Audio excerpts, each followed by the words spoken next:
खुलुमबाय बेयो बड'लेण्ड इंखं टेलिभिजन दिनै 13 जुलाइ 2021 मंगलबार खालि सानसेनि बरादखौ नोंथांमोननि खाथियाव लाबोदों आं सदानन्द दैमारिया।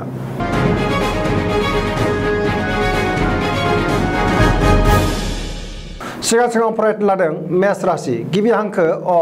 ल दिनैनि साना बारा मोजां नङा गोसोखौ जोबोर गिलुं गिलुं मोनगोन गोसोआव बेले बेजे साननाय फैगोन गोसोनि लुबैनाय एबा हास्थायनायखौ मोननाय नङा गोसोखौ दिनै जोबोर गुलुं गुजुं मोनगोन मावनो लानाय खामानिखौ थि समावनो मावफुंनो गोब्राब जागोन देहाया दिनै मोजाङै थागोन अब्लाबो नाथाय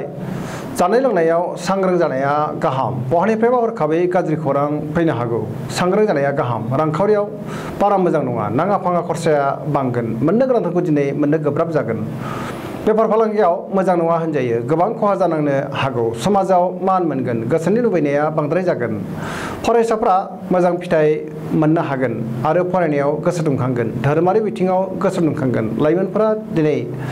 जोबोर आला खाला जागोन गुबुननि थाखाय जोबोर खहा जानांनो हागौ नेगेटिभ एनार्जिनि गोहोम गोग्लैगोन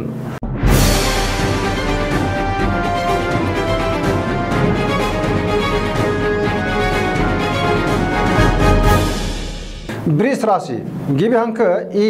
उ ब दिनैनि साना बारा मोजां नङा गोबां खहा जानो हागौ गोसोखौ दिनै जोबोर गुलुं गुजुं मोनगोन गोसोनि साननायफोरा जाफुंनाय नङा अब्लाबो गोसोआव बोलोआ बांगोन मावनो लानाय खामानिखौ थि समावनो मावफुंनो गोब्राब जागोन रांखावरियाव मोजां नङा होनजायो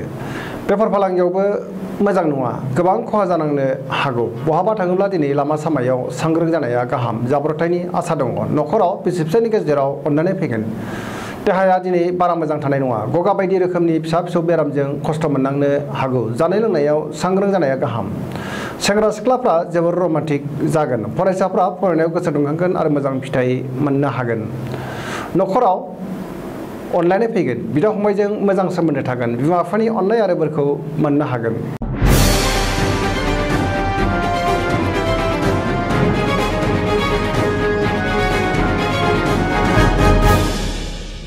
मिथुन राशि गिबि हांखो ख स दिनैनि साना मोजां आरो गाज्रिनि गेजेरजों बाबेनलांगोन गोसोखौ जोबोर उसाव बादाव मोनगोन देहाया दिनै बारा मोजां थानाय नङा गगा बायदिसिनाजों खस्थ' मोननांनो हागौ फांखा बायदिनि बारखौ बांद्राय जायोब्ला खहा जानांनोबो हागौ जानाय लोंनायाव सांग्रां जानाया गाहाम रांखावरियाव जोबोर मोजां होनजायो बेफार फालांगियावबो जोबोर मोजां आयआ बांगोन न'खराव अननानै फैगोन समाजाव मान मोनगोन गोसोनि बोलोआ बांगोन मावनो लानाय खामानिखौ थि समावनो आरो गोरलैयैनो मावफुंनो हागोन गुबुनजों गोरोबनानै थानो रोंगोन बिदा फंबायजों मोजां सोमोन्दो थागोन लाइमोनफोरनि गोसोआ दिनै जोबोर रमान्टिक जागोन आरो गावबा गावनि गोसोनि साननायखौ फोरमायलायनोबो हागोन फरायसाफ्रा फरायनायाव गोसो दुंखांगोन आरो मोजां फिथाइ मोनगोन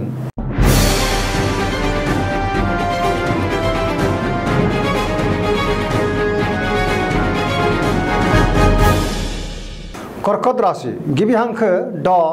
ड ह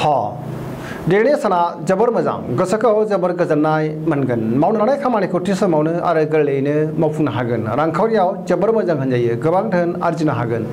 मोननो गोनांखौबो दिनै मोननो हागोन बेफार फालांगियाव जोबोर मोजां मुलाम्फा मोनगोन देहाया दिनै मोजाङै थागोन गुबुननि हेफाजाब मोनगोन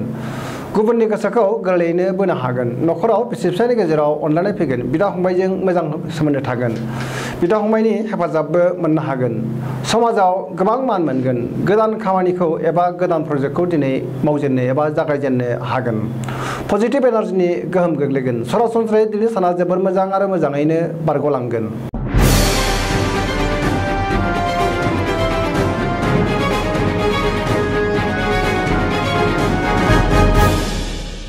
सिंह राशि गिबि हांखो म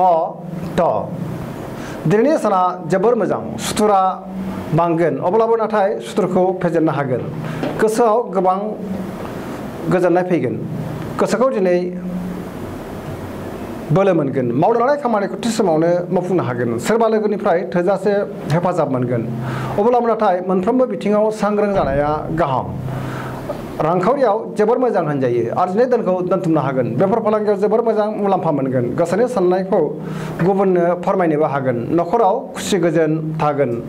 गावजों गाव गोरोबनानै थानो रोंगोन बहाबा दावबायहैनो खाबु मोनगोन आरो मोजाङैनो हान्थिनोबो हागोन फरायसाफ्रा फरायनायाव गोसो दुंखांगोन आरो मोजां फिथाइ मोनगोन लाइमोनफोरनि गोसोआ दिनै जोबोर रमान्टिक जागोन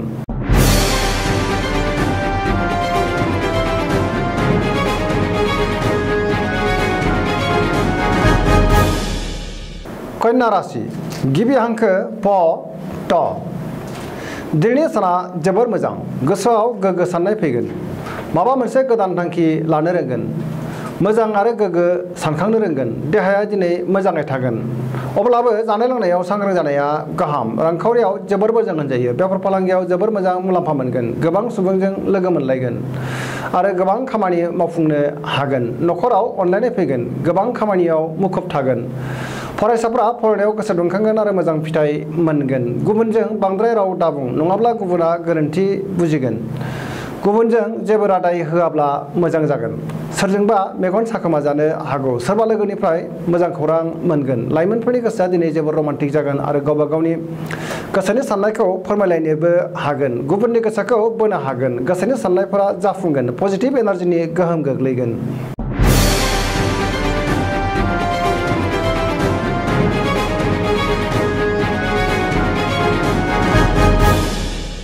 तुला राशि गिबि हांखो र ट दिनैनि साना जोबोर मोजां सुथुरखौ गोरलैयैनो फेजेननो हागोन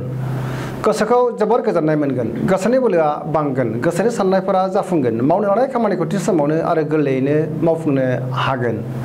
देहाया दिनै मोजाङै थागोन अब्लाबो जानाय लोंनायाव सांग्रां जानाया गाहाम रांखावरियाव जोबोर मोजां होनजायो मोननो गोनांखौ दिनै मोननो हागोन आरजिनाय धोनखौ दोनथुमनो हागन नखराव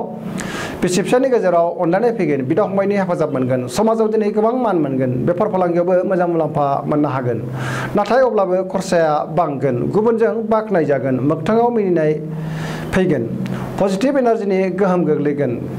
गोबां खामानि मावनो एबा गोदान प्रजेक्टखौ दिनै जागायनो हागोन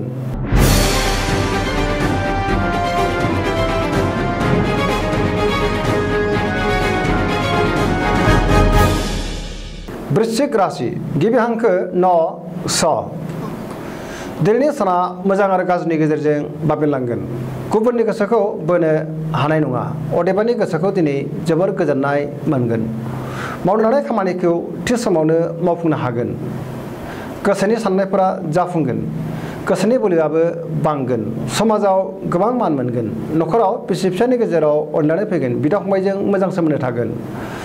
बिमा बिफानि अननाय आरो बोरखौ मोनगोन रांखावरियाव मोजां होनजायो बेफार फालांगियावबो मोजां मुलाम्फा मोननो हागोन देहाया दिनै मोजाङै थागोन गुबुननि थाखाय मोजां खामानि मावनानै होनो हागोन सेंग्रा सिख्लाफ्रा हरखाबै गाज्रि खौरां मोननो हागौ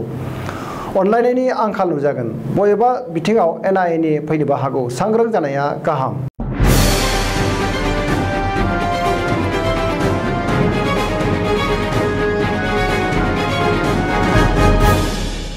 धनु राशि गिबि हांखो ढ फ भ दिनैनि साना जोबोर मोजां गोसोनि साननाय आरो लुबैनाया जाफुंगोन गोसोआव बोलो बांगोन बहाबा थांनो गोसो जागोन आरो मुलाम्फाबो मोननो हागोन मावनो लानाय खामानिखौ थि समावनो आरो गोरलैयैनो मावफुंनो हागोन गोसोनि साननायफोरा जाफुंसारगोन रांखावरियाव दिनै जोबोर मोजां होनजायो मोननो गोनांखौ दिनै मोननो हागोन आरजिनाय धोनखौ दोनथुमनो हागोन गोबां आय जागोन समाजाव मान मोनगोन देहाया दिनै मोजाङै थागोन नखराव बिसि फिसायनि गेजेराव अनलायनाय फैगोन सेंग्रा सिख्लाफ्रा गावबा गावनि गोसोनि साननायखौ फोरमायलायनोबो हागोन फरायसाफ्रा फरायनायाव गोसो दुंखांगोन आरो मोजां फिथाइ मोननो हागोन सरासनस्रायै दिनैनि साना जोबोर मोजां आरो मोजाङैनो बारग'लांगोन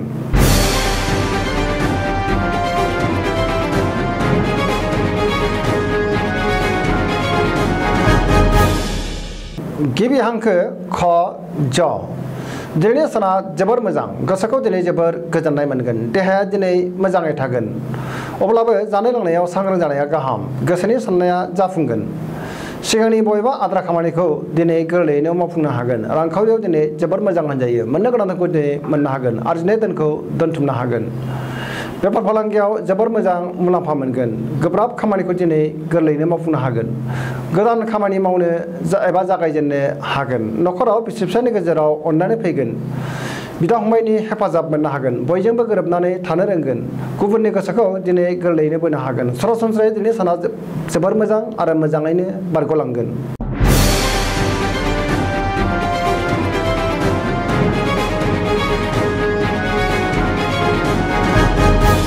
कुम्भ राशि गिबि हांखो ग स स दिनैनि साना जोबोर मोजां गोबां मोजां खाबु फैगोन गोसोखौ दिनै जोबोर गोजोननाय मोनगोन गोसोआव पजिटिभ एनार्जिनि गोहोम गोग्लैगोन मावनो लानाय खामानिखौ थि समावनो आरो गोरलैयैनो मावफुंनो हागोन रांखावरियाव जोबोर मोजां होनजायो आरजिनाय धोनखौ दोनथुमनो हागोन बेफार फालांगियावबो जोबोर मोजां मुलाम्फा मोनगोन देहाया दिनै मोजाङै थागोन अब्लाबो जानाय लोंनायाव सांग्रां जानाया गाहाम न'खराव बिसि फिसायनि गेजेराव अनलायनाय फैगोन बिदा फंबायनि हेफाजाबखौ मोनगोन गोदान खामानिखौ आखाइ होजेननो हागोन गुबुननि सुबुरुन लानानै खामानिखौ मावोब्ला बांसिन मुलाम्फा जागोन ससियेल मिडियायाव जेबो कमेन्ट होआब्ला मोजां नङाब्ला गुबुना गोरोन्थि बुजिगोन फरायसाफ्रा फरायनायाव गोसो दुंखांगोन आरो मोजां फिथाइ मोननो हागोन लाइमोनफोरनि गोसोआ दिनै जोबोर रमान्टिक जागोन आरो गावबा गावनि गोसोनि साननायखौ फोरमायलायनोबो हागोन।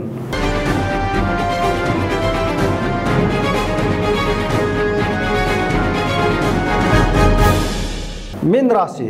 गिबि हांखो ड स दिनैनि साना जोबोर मोजां गोसोखौ जोबोर गोजोननाय मोनगोन गोसोनि बोलोआ बांगोन देहाया दिनै मोजाङै थागोन अब्लाबो जानाय लोंनायाव सांग्रां जानाया गाहाम रांखावरियाव जोबोर मोजां होनजायो आरजिनाय धोनखौ दोनथुमनो हागोन बेफार फालांगियाव जोबोर मोजां मुलाम्फा मोनगोन आयआ बांगोन न'खराव बिसि फिसायनि गेजेराव अनलायनाय फैगोन बिदा फंबायनि हेफाजाबखौ मोनगोन अदेबानि सोरजोंबा रायखोमा जानोबो हागौ गुबुनजों बांद्राय राव दाबुं सिरियै थानायानो गाहाम पजिटिभ एनार्जिनि गोहोम गोग्लैगोन सरासनस्रायै दिनै साना जोबोर मोजां आरो मोजाङैनो बारग'लांगोन। दिनैनि राशि फरायथिनाया एसेनोसै जोबनायाव बेखौनो खावलायो जाहाथे नोंथांमोना सानफ्रामबो जोंनि बे बड'लेण्ड इंखं टेलिभिजनखौ नायबाय थायो आरो साबस्क्राइब खालामो लोगोसे शेयार खालामो लाइक खालामो एसेनोसै गोजोन्थों।